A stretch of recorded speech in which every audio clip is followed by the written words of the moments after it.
Republican candidate for U.S. Senate, Charles Marsala, is with us. Got a very interesting background. Grew up here, worked out in California, now been back for the past 4 years or so. So give us some of your major issues that you're going to be focusing on, Charles, in the race. I was a big fan, and still am, of Teddy Roosevelt.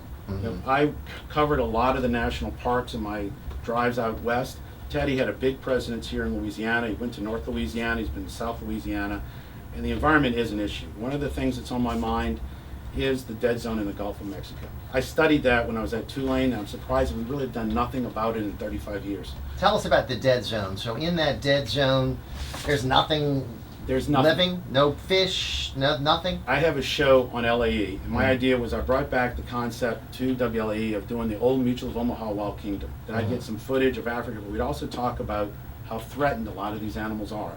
We were down at the coast filming about coastal restoration, and I met some of the shrimpers down there who told me that there's a 6,000-mile area that's dead. And that, I found as I researched it, is also impacting Monterey Bay, California. We just heard Vero Beach, where the Saints trained, had a huge fish kill this year.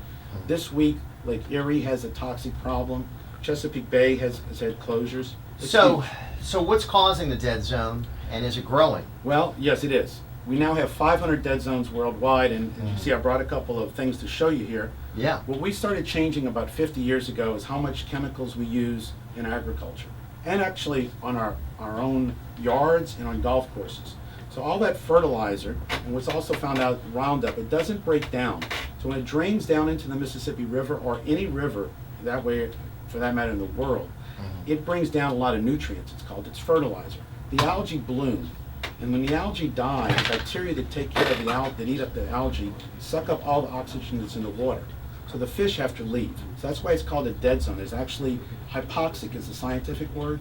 It means the parts per million of oxygen in the water can't sustain life. So this area is 20 miles wide, the length of Louisiana, all the way to Galveston. And it's growing. It's growing. They started reporting in 1955. We opened up a center in 1983. It's in Cocotree. There's a lot of great scientists studying it. They've monitored. And then now it's 6,000 square miles. It's the size of Connecticut and Rhode Island. What can be done to combat it? Well, one of the things that I found out is we actually Congress passed, which is one reason why I'm running for Senate, is to get to Congress and change some of the laws. We created the desire to quadruple the amount of ethanol we have and produce, so that means more corn.